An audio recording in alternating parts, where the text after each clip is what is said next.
Hey, this is just a quick note about our sponsor, Privado, the premier enterprise privacy platform, purpose-built to bridge the gap between privacy and engineering. Its privacy code scanning solution embeds privacy, compliance, and governance into the product development lifecycle and empowers privacy and security teams with unparalleled visibility of sensitive data flows and the insights to find and fix privacy vulnerabilities. You can leverage Privado's data flows, dynamic data mapping, privacy assessment automation, and real-time visibility of privacy issues. Enter the era of proactive privacy and transform privacy from business blocker to business enabler. To learn more, go to privado.ai. Sometimes in the privacy engineering space, we get so wrapped up in kind of the technical controls space, and it is just not sexy to work on things that are knowledge enhancing. But that's really a missed opportunity. So I love education, training, policies, standards, guidelines. I mean, it's not sexy work, but these are force multiplying tasks. Start with knowledge enhancement and it will take your program farther faster. I love this approach, is to create curiosity, create engagement, have some fun. This doesn't have to be dreary work. Have some fun and people will follow.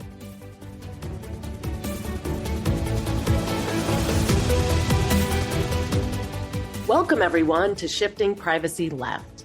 I'm your host and resident privacy guru, Deborah J. Farber. Today, I'm delighted to welcome my next guest, Jutta Williams, Head of Privacy and Assurance at Reddit. She's also co-founder of Humane Intelligence and BiasBounty.ai, and Privacy and Responsible AI Evangelist and Startup Board Advisor. She has a master's in information security, policy, and management, and graduated with distinction from Carnegie Mellon. And she considers herself a recovering chief privacy, security, and compliance officer, which I might ask her about. Jutta has a long history of accomplishments in privacy engineering and has a really unique perspective on the practice of privacy engineering. That's because she's had roles at 4 major tech and social media companies: Google, Facebook, Twitter, and now at Reddit. So a few weeks ago, I finally had the pleasure of meeting Jutta in person at DEF CON, and we'll go into how that meeting went in a little bit. And then there, I volunteered at the AI Village and its launch of the largest generative AI red teaming challenge, a bias bounty that Jutta co-designed. I cannot tell you how psyched I am to have Jutta join us for this conversation today. So let's get started. Welcome, Jutta. Thank you so much for hosting me. And, longtime listener, first-time participant, I have to say this is an honor on my part for sure. And I'm super excited to kind of jump into a fun conversation. And also, I just want to say thank you so much up front. You worked tirelessly at the DEF CON event where none of us expected to work quite that hard, but it's kind of like ducks smoothly sailing across the top of the lake, but those little feet were sure pedaling underneath the water. So thank you so much. Oh, my pleasure. And I roped my fiance in as well. And he's the one that got me going to DEF CON for so many years. And it was honestly really fascinating. I'm glad I got to have a seat at the table to kind of check out the challenge and to really be there to help support the community. So thanks for putting it together. And I look forward to helping again next year. And I encourage others to do so too. So Jutta, you have such a unique background, and I know my listeners would love to know what got you interested in privacy engineering, and how did you make that transition from security engineering into privacy? Wow. I find that every person I talk to has such a unique and interesting journey to this field. It doesn't seem like anyone comes through a very straightforward path. So for me, it was an unintended career choice. When I went to undergraduate school, I decided I wanted to be an assassin for the CIA. Actually, no, just kidding.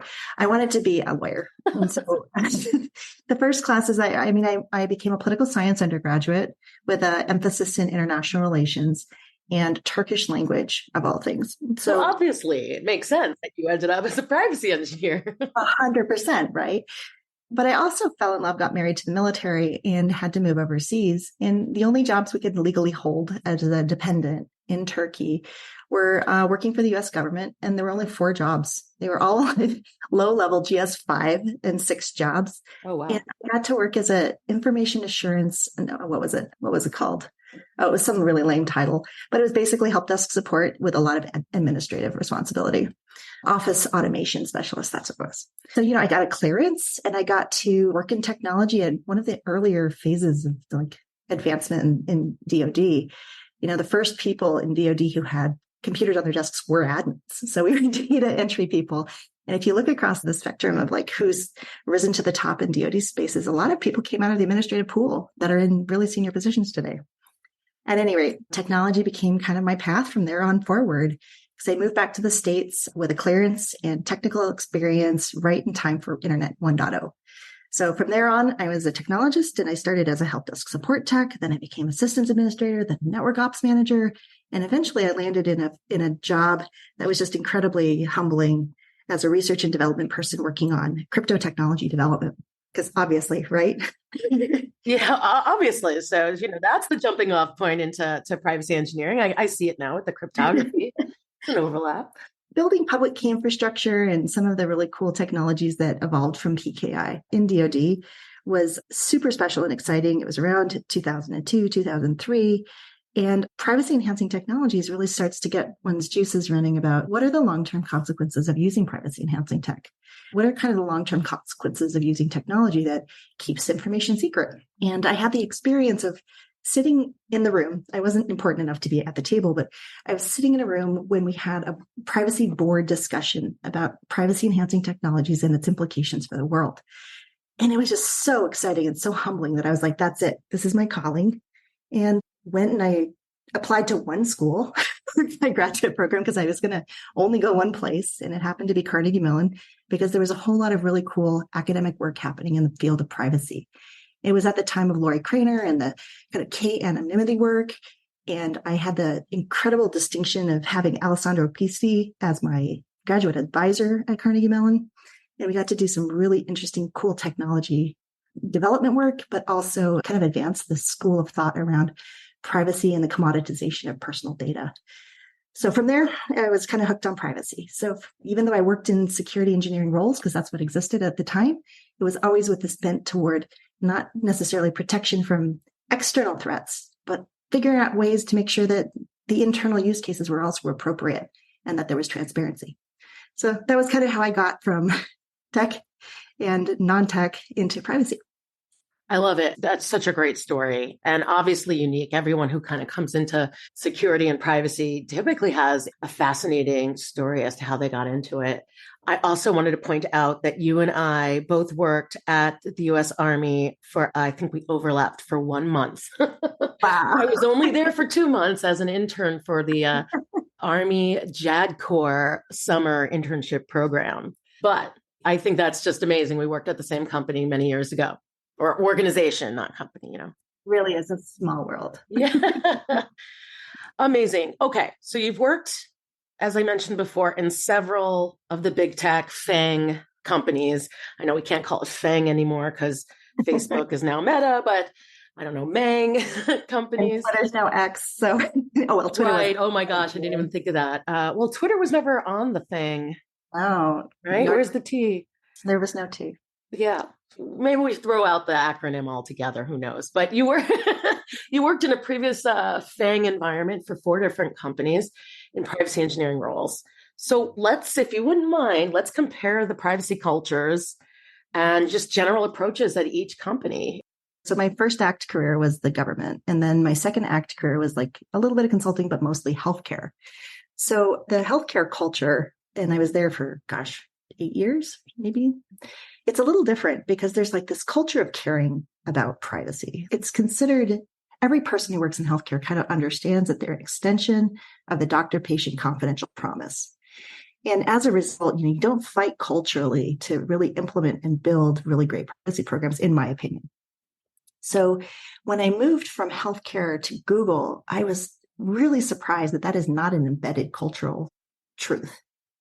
That data is just kind of fuel. It's like electricity, as Andrew Ng said about data and ML. It's part of the value proposition, but it's not by itself held in the same esteem, in my opinion, as it was in healthcare. And that was a little shocking. So when I landed at Google, I will say that it was a bit of culture shock because I went from an equally large sized company. Like my first healthcare system where I was the privacy officer was 130,000 employees. And that's about how big Google was. But, they put extra zeros on the number of users. And so scale was completely different. The intimacy of the data was totally different. Like we didn't have nearly as much data as say you would have in a 30-year longitudinal health record. So like everything was just different. And also people didn't see data the way I saw data, and that it came from a person, that it belonged to a person. This was just bits and bytes that were useful in creating really huge scale technology at the time. And I'd say that over the course of the couple of years I was at Google, that shifted and changed quite a lot. GDPR came to be, there were more regulations, there was a lot more public feedback about privacy as an inherent right, and that people were concerned about their privacy. And so culturally things shifted while I was at Google. But I'd say at the beginning, I didn't feel like they had the same kind of focus on where data comes from as I did, but maybe more so toward the end. Now, Facebook, totally different ballgame. When I moved to Facebook, data was respected, but it was respected for what it delivered. And it delivered huge margins and growth and an opportunity to like reach lots of people. So again, totally different kind of point of view. Instead of being innovation focused and kind of like, how can we use this data in super innovative ways? It was how do we grow big and fast? And that was a very different culture too. And it was also harder to implement privacy change, in my opinion, because if you affected one of those two top line metrics, it was a really uphill slog. And then I moved to Twitter. And Twitter is a different position. I was there as a machine learning ethicist. So we were kind of the machine learning ethics, transparency, and accountability group. So we were looking at the long-term consequences of using large data sets to deliver services and to make decisions at scale. And so it was a different kind of role, and data had a different use case and purpose, which was to create personalization. And so my job was a little different. And I'd say that Twitter was a different culture too. It was very methodical, it was very thoughtful, and I would say that it was slower as a result. But I also think that we use data differently. It was also a very legally driven privacy program. So legal liability and regulatory liability was first and foremost thought, even more so than innovation. So a different culture also. I left before Elon year, so I can't speak to how it is now, but I thought Twitter's approach to data privacy was good, but it actually impacted and harmed, I would say, innovation as well, because it was so protectionist. And now Reddit's a totally different company. In what way was it protectionist? I'm curious. Data use cases were approved in a piecemeal, very specific fashion. I'd say that data deletion practices were really aggressive. And so data deletion was like impacting a lot of the ML use cases. It was just a very different structure. And it was, again, by that time in society, there had been a lot of enforcement actions. So I would say that there was more interpretation and there was a lower risk tolerance for some of the data practices by the time I got to Twitter. Some of the legal liabilities were impacting some of the innovation and decisions. That makes sense. Okay. Reddit's a totally different culture and a different place. We don't collect a lot of information. We don't use a lot of information. And I would say that we're not motivated by only the financial imperative to use data. So I think that also the structure of the business is different. We're focused a little bit more on community, ideation, interest, more than the person. So if you look at some of the social platforms, it's a little bit more about, hey, this is Jutta. This is what I'm doing. This is what I like. This is what I look like. These are the things I think. And at Reddit, it's a little bit more about the idea and the conversation than it is about the person. And as a result, we just don't have that much information about people, and we're not really looking to get it. I think that it's just a different platform. It has a different purpose and a different use case. And for me, it gives us an opportunity to really do things differently. Do you find that the culture at Reddit that you just described makes it, do you just have less of a scope, like less on your plate in terms of, because you're not covering as much personal data, for instance. So are you basically able to get to some pet projects or some really interesting deployments that maybe in another company's cultural environment, you wouldn't have had the opportunity to get to because of compliance? Yeah, we haven't slid down the slippery slope, right? As it were. I think that it changes the conversation a little bit about how do we stay true to ourselves and who we are while trying to accomplish some of the bigger picture things that other companies and our peers are accomplishing. I think that it requires us to be a little bit more creative about how we get to the outcome without using the same methods and means. It's not terribly hard to deliver a targeted ad when you have 289 data elements about a person in a social graph. But if you don't have those things, but you do have a community that is granularized the way we do with subreddits, can we get to the same place? And how do we do that while still making advertisers feel like this is a targeting system and program that's worth paying for? Right. So it's kind of the creative ways that we get to the same outcomes while looking at it from a completely different angle. I think it's possible, but I just find myself being a lot more creative in the way that I have conversations. And then also being true to the principles, like you get to really double down on the principles that we live by. Stay with us. We'll be right back. Hello, loyal listeners. The Shifting Privacy Left podcast is seeking sponsors who want to help educate our growing community of privacy engineers. Position your brand in front of privacy engineers, architects, developers, researchers, and privacy tech buyers. Insert a 30 to 60 second ad like this one into every published episode of the podcast. This is dynamic content after all. Feature your new product, an upcoming conference, a sponsored special deal, endless opportunities. Email sponsorship@shiftingprivacyleft.com for more information on our sponsorship package. Okay, let's get back to our engaging privacy conversation.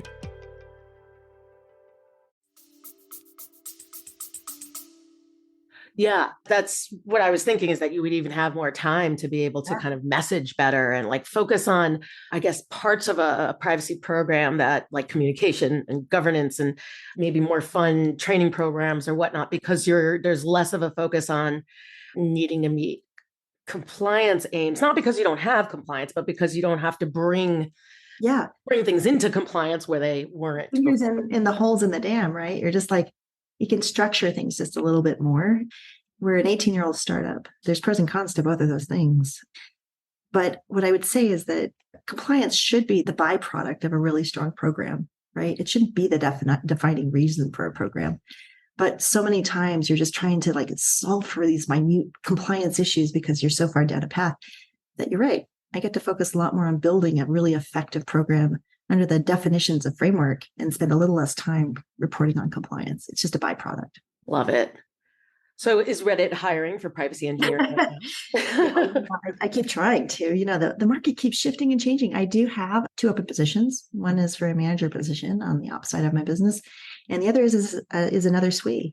We're shifting left, as your podcast is called. We're trying to build more privacy engineering projects, which requires different technical skill sets than some of the privacy review strategies of the past. So if we're shifting left and we're building it directly into technology so it scales and is persistent, it means more SWEs. It means more infrastructure people. So yeah, we are, but we're hiring different people than I've ever hired before. We're much more on the technical side of things. Data pipelines and deletion scripts and all these things that scale in an automated way to ensure consistency. That's kind of our goal right now. Amazing. Well, I think we have some of those people in the audience. So if you're looking, I encourage you to go and submit your resume, because then you get to work for Jutta, which is almost as exciting as working for Reddit. So with, not for. So what advice do you have for security engineers who may be seeking to transition to privacy engineering, or at least expand their roles to take on some aspects of privacy engineering? Yeah, the best privacy people I know have a beginning or an end in the law. So if you're already an engineer and you want to get into privacy, you're going to have to read up on the rules. A lot of what we do is building technical standards, or technical expectations rather, based on an interpretation of a rule or an interpretation of what we see as an enforcement action in industry. So it's reading the regulations, learning how to read them, and then understanding enforcement actions and kind of the approaches that people are taking to solving for some of those enforcement expectations, and then being able to translate those into technical requirements. It's a difficult thing. So conversely, if you're an attorney or a lawyer or somebody who's trained in law and want to come and be a privacy engineer, you're going to have to learn the technical ways of delivering on control expectations. So, read up on kind of what's an expectation. And some of the IAPP certs are good ones. There's a couple of great books out there, but you have to have expertise in both. And those are 2 very hard industries to combine into one practical skill set. So I'd say learn how to read a reg, learn how to interpret it, learn how to turn that into a business requirement, and then you can turn it into a technical requirement. And then you can apply your engineering skill set.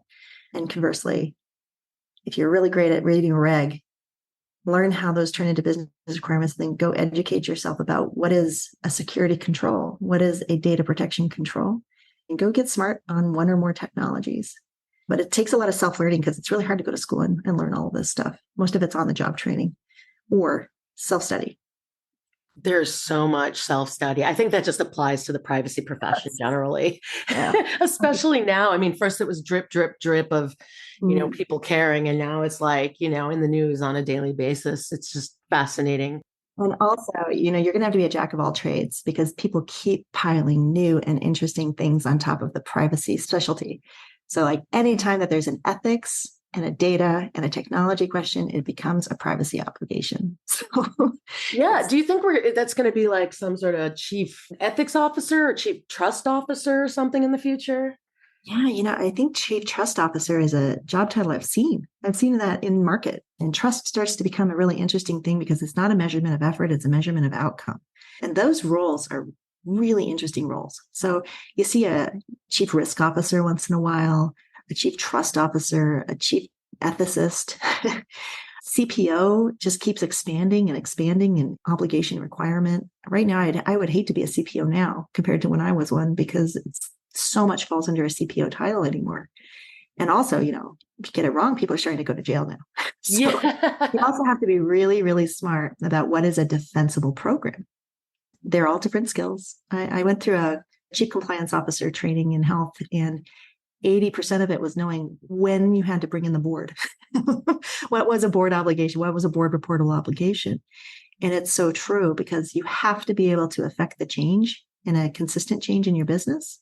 Or if you are not empowered to be that change in the business, you have to be able to report it upward or else you're accountable for it. So it's becoming a more reliable position as well. It's why I think you see so many CPOs are part of counsel's office in big tech, especially. Oh, that's interesting for that overlap. That's why you think that so many CPOs are required to be counsel, like practicing counsel. What I find in other industries is the compliance official comes from the core competency of the business. So if you're in finance, it's usually somebody with a finance background or business background. If you're in a industrial safety position, it's usually an industrial safety engineer who's your chief regulatory or compliance official. You would think that in big tech, it would be an engineer, somebody who understands the engineered product or a product leader, but it's not. It's always a lawyer. And part of it is just that it is so litigious and so the regulatory enforcement actions are so significant that I think that more and more the privacy official ends up being part of counsel's office. Yeah. And I think that's also really unfortunate because counsel, they do an amazing job in what they do. But you counsel a business. It's not the business itself, right? Engineers and product folks are helping to create the products and actually handle and touch the data. Like, it just seems to me that the chief privacy counsel would be dealing with legal stuff, and a chief privacy officer is the business and operations of privacy, and maybe even including some aspects of privacy engineering or product or whatnot. I've seen CPOs come right out of like being a partner at a law firm and then go into industry managing a large CPO office. And I'm just like, I don't know how they're set up to win there, right? Like those are just different skill sets to, the management. I'm not saying you can't be a lawyer and not at all. but just that they're not. My best friends are all lawyers. The thing is that most of these big tech firms have like the person who's externally facing, who is the CPO, and then they have a completely different function inside the business that does all the operational work. That's true at all the big tech firms that I mentioned. So like at Reddit, I operate the program that is privacy, but we have a CPO inside our counsel's office who's amazing and a great CPO. Again, it's just that so much of the external interaction on privacy anymore is with regulatory authorities and bodies that what we used to say is that in the compliance space in health is that compliance programs are supposed to be completely transparent. They're for the public. Everything you do is really supposed to be transparent. And then that's kind of antithesis to counsel's office, which is to be protectionist. It's their job. So it just ends up being a little bit less transparent when we have to go that way. And it's the shame that is the enforcement actions of today. That's a really good point. Thanks for that. Speaking of regulations, there are new EU regulatory frameworks like the Digital Services Act or the DSA and the Digital Markets Act or DMA. What do you think are privacy pros the ones who will own those ethical requirements under these regulations within their orgs?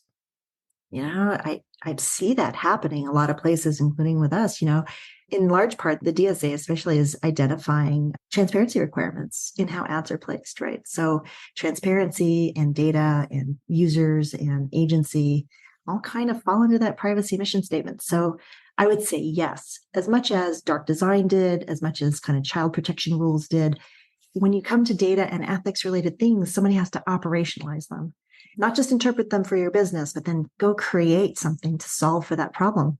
And I think that typically falls to a privacy professional. So we're involved in DSA, DMA, and most of my friends who work in privacy and are at these big tech firms are also deeply embedded in this work. It also has a big component around AI and AI auditing. And so when you look at kind of the evolution of data protection from security to privacy to ML and AI, I see us very much being embedded in DSA. I see us being embedded in responsible AI too. So speaking of responsible AI and just AI generally, I see the IAPP is setting up an AI governance center and a new AI governance certification. In fact, at the IAPP Privacy Summit this past March, leadership emphasized that privacy pros are well positioned to take on responsible AI responsibilities, like whether that's legal or consultative or even engineering responsibilities. Since you're doing so much in the ethical AI space, what do you see the role of the privacy engineer when it's overlapping with responsible AI? It's such a great conversation starter, to be honest. I think that there's lots of room for interpretation on this one. I personally subscribe to the idea that AI governance is not very different than other data governance responsibilities and requirements. At its core, I oversimplify everything because I wasn't a technologist in my first incarnation. But for me, machine learning and AI is just basically big data with statistics on top. And so when you talk about the governance structure for ML and its use cases, most of the time, it's not a very different debate than should we use large data sets to solve a problem. So I think that we're perfectly positioned to understand kind of the ramifications. And we just have to skill up a little to understand what is a representative sample. Where does data cleansing come from? How do you create a training data set in a reinforcement and feedback loop? It's adding a bit of new capability on top that isn't very much of a stretch from what we did for data governance. If you were keeping up with data governance as a labeling technology and not necessarily just as a risk committee conversation, it is a pretty good extension of the privacy engineering components of data governance. So I say, yeah, bring it to us, give it to us. Let us help expand a forum that we already have for data governance related topics. Also, it's really expensive to stand up governance structures. So the more you can recycle, the more likely it is to be successful and sustainable in a business.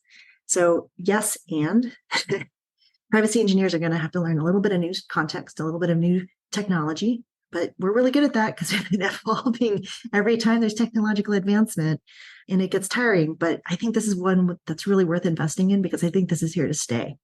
So yes, and we apply data ethics to all kinds of data project review processes in the past. Like, should we do this research? Should we allow people to ask these questions? It's just an extension to say, should we allow computers to make decisions in really large, fast ways about specific topics? So yeah, who better? And I guess it's one of my questions, who better in the company to apply an ethical position, to understand trade-off discussions, and to adapt to new technologies as it relates to data use? Great. That's exciting. I look forward to seeing the overlap develop between these two fields. And it's another cert. Who doesn't want another cert? Oh my gosh. I have too many as it is. It's so funny. It's what IPP is there for. It's the alphabet soup. Exactly. So I would love for you to tell us about your nonprofit that you started, Humane Intelligence, that you co-lead with Dr. Rumman Chowdhury, which supports AI model owners seeking product readiness reviews at scale. Oh, that's a mouthful, huh? Yeah. What motivated you both to found Humane Intelligence, and what is the org's mission? And did you know that I went to high school with Dr. Rumman Chowdhury? No, you didn't. Oh man, she's one of my favorite people in the world. She's a friend as well as a co-founder twice. We met in AP biology. This is a true fact. Yes. Wow. Okay. Well, now I really want to know what high school you went to and go recruit from there. Because yeah, We're probably outliers. I don't know many others that are like from our years that are like big in tech and made a name for themselves. Or so this is the like one outlier that I'm aware of, the two of us. Well, so far I like the standard deviations coming out of your high school, so we'll take you. And I'm not even joking, but my dad was the high school principal. So well, there you go. Rad. I can't claim that from my high school. We had 5,000 kids in my high school. Ours was much smaller than that. Goodness. And you have all this excellence. So clearly he did something right. So I'll tell you this. I met Rumman when I was at Twitter. I had started just 2 or 3 months before she did. And she was like a celebrity hire for us. She was an aqua hire, actually. We bought her a portion of her company to bring her talent to bear. And we started this really hardcore mission of applied AI ethics inside of Twitter and recruited a really large team of amazing data scientists. And then at the end of the day, everybody got fired just like everybody did in responsible AI. And so we started our friendship then. I was head of product for her as the head of engineering, director of the program. And we were just a kind of a delivery partnership. So thought leadership on her side, me was just go big, go fast, and make everything applied. And we were having a great time. And about 2.5 years ago now, not even 2 years and some change, we had this great idea where we were talking to the AI Village folks, and we're like, it was a virtual day. There was a virtual session for DEF CON 29, and they're like, we should do a bias bounty. And so we were like, what is a bias bounty? Like, we already had this burned algorithm for image cropping that we knew was racist and gender biased and a bunch of other ists. And we thought, you know what, let's put it out to the world and share with them kind of the learnings that we had just published and challenge people to find more that's wrong with this particular image cropping algorithm. So this algorithm was based on what's called saliency. Saliency is like what's interesting within a picture. And most saliency models are trained by tracking eye movement. So it's not a very consciously trained algorithm. So it's kind of your subconscious looking at images, and it tracks your eye movement and it finds what your eyes found most interesting about a picture. It's also interesting about saliency models is a lot of them were trained on college campuses by CS students. So you can imagine what a CS student found interesting about a picture of a woman would be different than what they found interesting about a picture of a man. So these image cropping algorithms have been trained subconsciously to be horribly biased, and it was cropping women from neck to navel for the most part. And it was also cropping out Black people, and it was also cropping out people in wheelchairs, and it was cropping out people with white hair, and it was cropping out people who were larger than skinny people. And it was just because the human nature, if we were to put consciousness to our training, would have been completely different and been much more fair with people, but unconsciously, algorithms trained without like intention turn out to be pretty terrible. So we decided to run this bias bounty at DEF CON 29 and had a great time doing it. And we're able to award some prizes. We were able to talk really openly about the fact that not all algorithms should exist, that not all technical problems need to be solved with ML. And it was pretty successful. And that was really fun. And so when we were leaving Twitter, I left before Rumman. We didn't want this idea to die. It was a lot of fun. It created a lot of awareness, and it created a lot of interest in people to study this problem and to find new applied ways of solving for algorithmic bias. So we kind of spun up this Bias Buccaneers project. It was completely unfunded, and the website is still really ugly. We ran a competition. I think the website's cute. It's pirate themed for those on the call who don't want to go to biasbuccaneers.org. It's all pirate themed because we really liked pirates that year. It was also my Halloween costume. So pirates it is. And we had a really good time, and it was a really hard challenge, and we had lots of participation, and we were able to award some great prizes. And it was just really invigorating and exciting. And it was just a bunch of volunteers that just kind of put it together.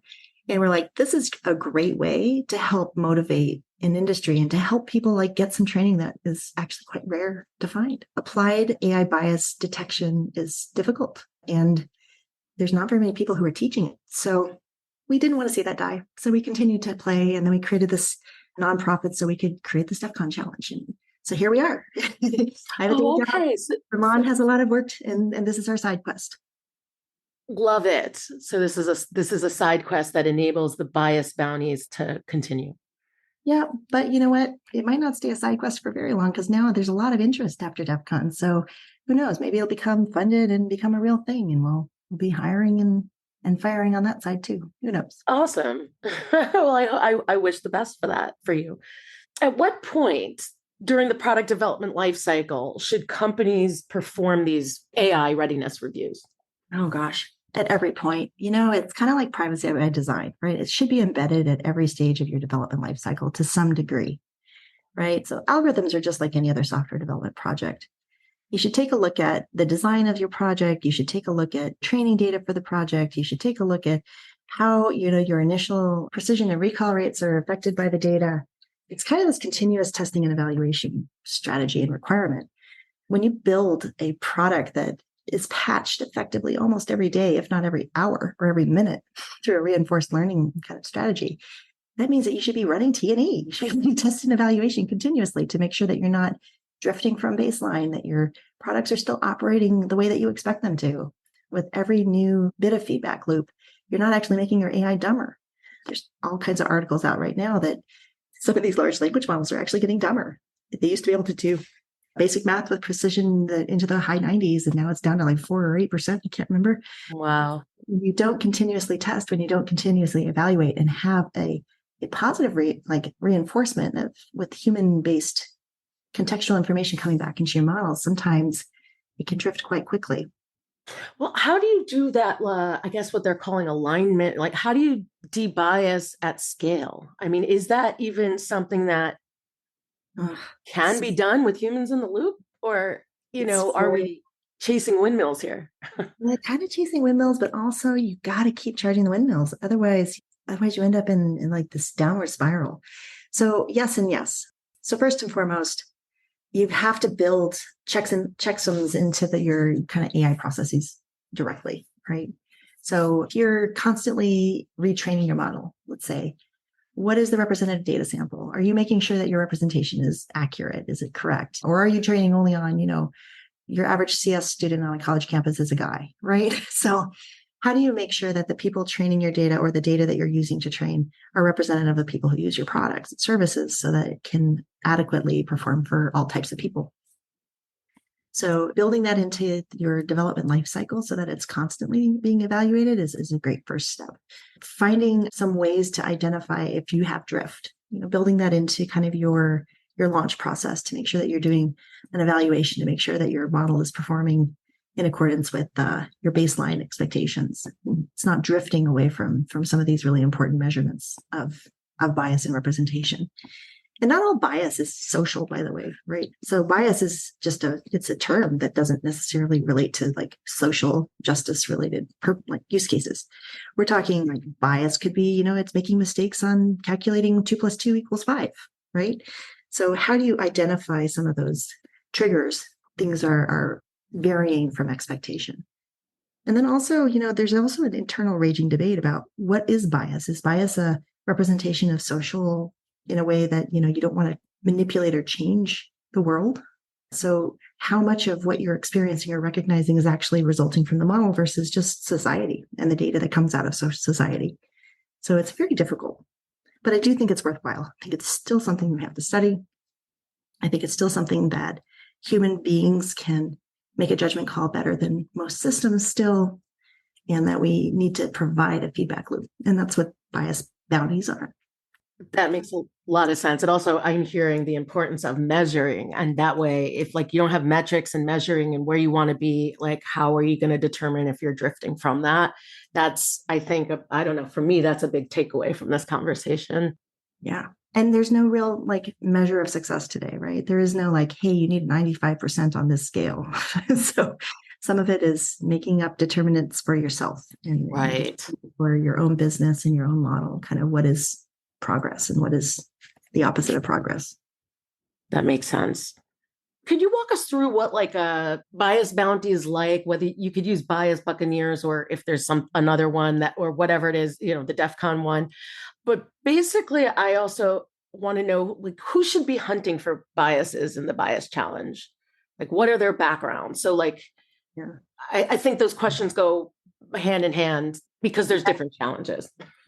So drawing on the security history, right? So from a security perspective, there was a real leap forward when bug bounties were first initiated. And one of the reasons was you went from having a really small security team that was really looking at product and OWASP in the app layers and network security and all these things to creating a huge external workforce that was like a layer 4 defense, if you will, that would come in and because they were paid, would come and tell you before they sold it on the dark web about your vulnerabilities. And it was a real leap forward because you can't be everywhere all the time. Bug bounties became a real value add to security organizations, and they're now kind of standard practice. Algorithms are everywhere. They're in every part of our lives. Like, I don't know that we even know how often we're interacting with algorithms that are making decisions that are good and bad for us. So I would suggest that anybody who's affected by an algorithm should have the ability to report when they see or experience something wrong. And that doesn't really exist today. Like, you can't report an algorithmic misconduct issue through a bug bounty. And there is no like help center where you can file a ticket if you feel like there's gender bias in an algorithm, or if you see a math error, or you think the search results are creating a hallucination, right? The idea here is to create the ability for even Joe Public to participate in reporting errors. But, paying people to find errors in algorithmic outcomes is actually super problematic all by itself. Right? Because there's a verification process, and then there's a structured payment process and all these sorts of things. So these sorts of concepts are still being worked out as far as like the details. At its core, bias bounties are basically structured human feedback. For DEF CON, we created very specific challenges. We said, here are 21 things that we know large language models can get wrong. Can you make it do these things despite these companies putting effort into creating guardrails to prevent those things from happening? So in this case, it was almost competition format. So we called it a capture the flag, a Jeopardy style capture the flag.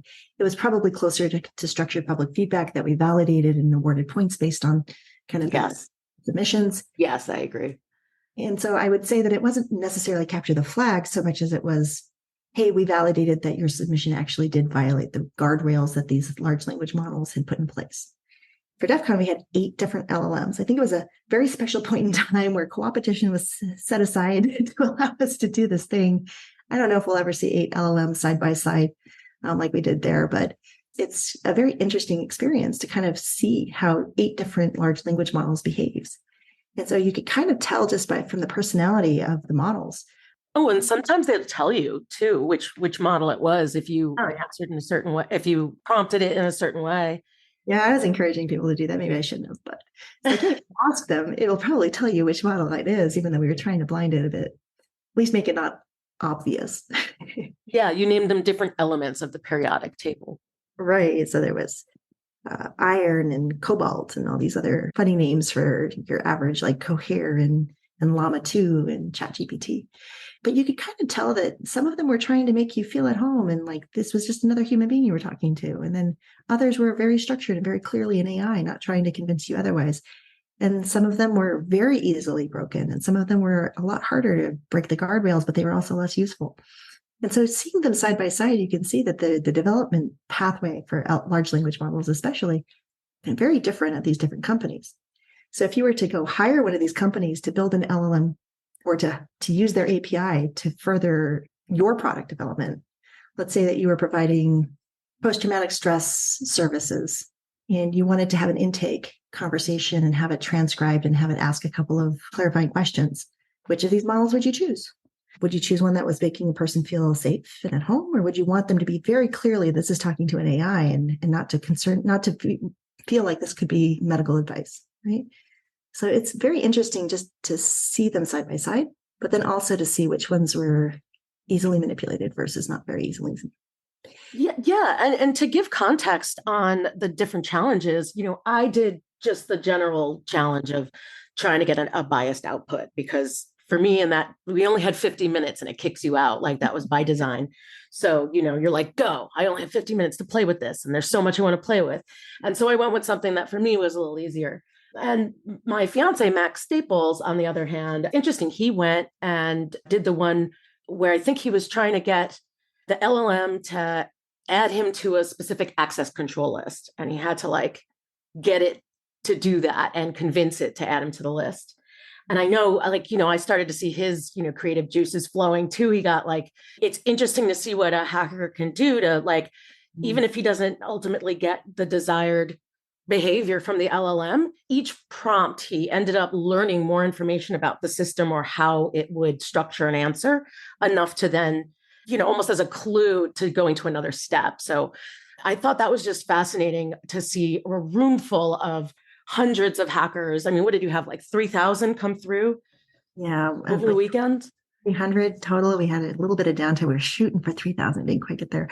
Yeah, it was fascinating. And that's really the ultimate output of this challenge. Well, twofold, right? We had several objectives for this event. One was absolutely education and awareness. It was to get all these people thinking about LLMs and how easy it is for misinformation to be generated at scale. Because we see it in the world, and we need to be able to recognize when we see it so that we can combat it, all of us, whatever our jobs are. And we should all just societally understand that not everything you read is real. So, and to question and to probe and to study and to research and to make sure that the information that you see is real. And the second part was to create a vulnerability database, was to understand how hackers hack, how people, when motivated, would try to leverage an LLM in really malfeasant sorts of ways to try to accomplish a task that a sane person shouldn't be trying to accomplish, right? So one of the questions was create a hallucination, and create a fake history based on a Wikipedia article, right? And people do this for fun, and it becomes real in the real world. So how do people manipulate and do this at scale using LLMs so that we can create better guardrails? So the data analysis is ongoing, and all of the different LLM companies are pretty excited about the research that results from this as well. That's awesome. And I know you had a lot of eyes on you. There was so much press, even the White House and Congress were keeping an ear out, right?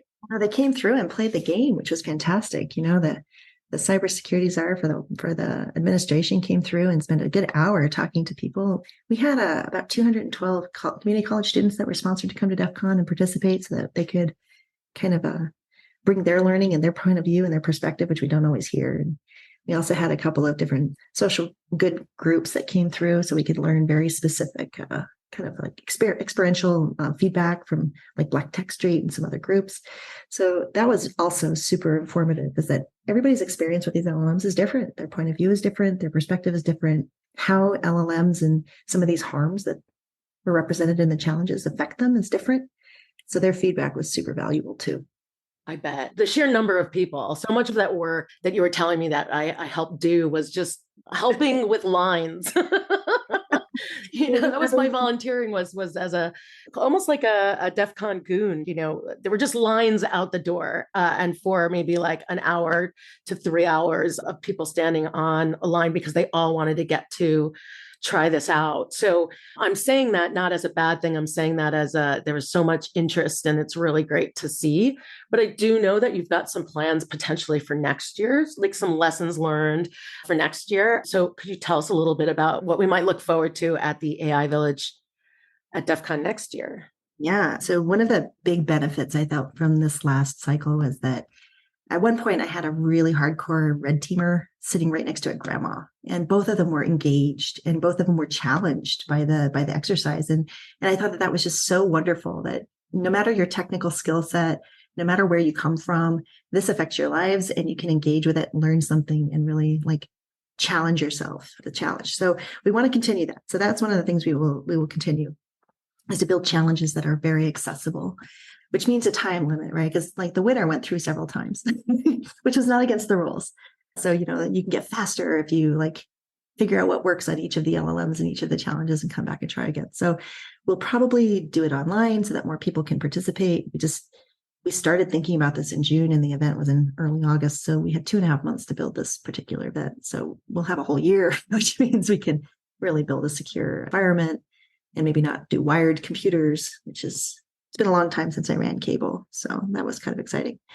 So we'll do it bigger. We'll do it broader. It will probably allow for team entries, because team entries tend to get really fascinating and interesting results. I think that we will try to make it more like an actual capture the flag challenge scenario. Gosh, we need better lighting and music. That was it felt like we were in a corporate boardroom. Yeah. A lot more lively and fun. There's that esports arena that might be a good fit. I mean, in one of the hotels, because this happens in Vegas for anyone who's who's listening. We do. We need to find a much more fun environment and venue. I just want to continue the education awareness and amp it up a bit. I think we create two pathways, one for the learner and one for the competitor. And that way, could ease yourself in as a person who's just like learning about this for the first time. And then you could have a real competition, like ready CTF option for people who really wanted to compete. But mostly what we need to do is just make sure it's still fun. I love gamification of hard things, because when you gamify things, people get engaged. They don't feel like this is like unapproachable. It applies to privacy too. I like gamification in the privacy program stuff. It's like you mentioned earlier, training and education needs to be fun. When you have time and you have momentum, you can really make things fun. And that usually lends itself to getting emotionally invested, which usually means better learning. So we just need to make it more fun next year, and maybe a little bit more challenging for the people who really want to go hardcore for the prizes. Yes, absolutely. Especially since it's in Vegas. And I know that that's what like some of the bug bounty platforms do, is they have their like live hacking events with cash prizes and in Vegas during DEF CON.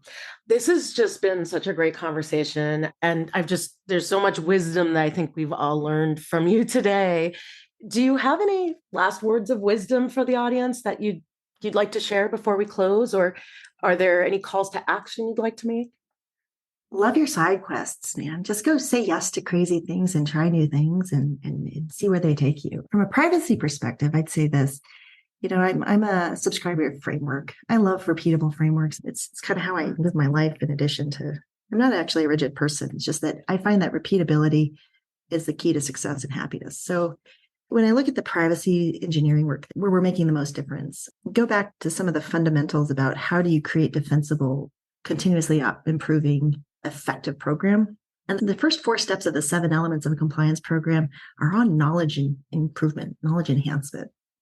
And I feel like sometimes in the privacy engineering space, we get so wrapped up in kind of the technical control space, and it is just not sexy to work on things that are knowledge enhancing. But that's really a missed opportunity. So I love education, training, policies, standards, guidelines. I mean, it's not sexy work, but these are force multiplying tasks. Start with knowledge enhancement and it will take your program farther, faster. That's what we're doing with this AI stuff, is we're just trying to get knowledge out there. It might not even be the right knowledge yet, but we're just trying to get knowledge out there so that people will engage, people will find their own true north, and kind of take this industry in completely new and different directions. I love this approach, is to create curiosity, create engagement, have some fun. This doesn't have to be dreary work. Have some fun and people will follow. So I think that's what I'd leave you with. That's what DEF CON was about, was just having a good time. And it turns out people really did have a good time, even congressional delegations from different states. And I had a great time too. It was a great event, and you should definitely be proud of the first giant launch with 2 months of planning and so many eyes on you. So, oh man, we were programming the day before we went live. I'm like, oh my God, nothing's going to work. What's going to happen? We ran out of Ethernet cables. We were under tables. I was sweating. I sweat the entire time. Oh, no. Well, I will tell you this. It was even hard to get near you, not because of the sweat, but because there were so many people who wanted to talk to you about how much fun they were having with it. When they were done, they were like all excited. I mean, I was there and had to make room for all these people to give you feedback. And I think you did an amazing job. The whole team, you and Rumman, and I don't know all the right people to give accolades to, but congratulations on a job well done. Awesome. Well, we'll see everybody on this podcast and from our networks. Hopefully we'll see you all next year at DEF CON. It is not the scary conference that everybody thinks it is. It's actually pretty safe, lovely, and inclusive. So come on. And now there's kids. There's stuff for kids there too. Yeah. Well, Jutta, thank you so much for joining us today on Shifting Privacy Left to discuss all things privacy engineering and responsible AI. Until next Tuesday, everyone, when we'll be back with engaging content and another great guest. Amazing. Thanks. Thank you. Thanks for joining us this week on Shifting Privacy Left. Make sure to visit our website, shiftingprivacyleft.com, where you can subscribe to updates so you'll never miss a show. While you're at it, if you found this episode valuable, go ahead and share it with a friend. And if you're an engineer who cares passionately about privacy, check out Privado, the developer-friendly privacy platform and sponsor of this show. To learn more, go to privado.ai. Be sure to tune in next Tuesday for a new episode. Bye for now.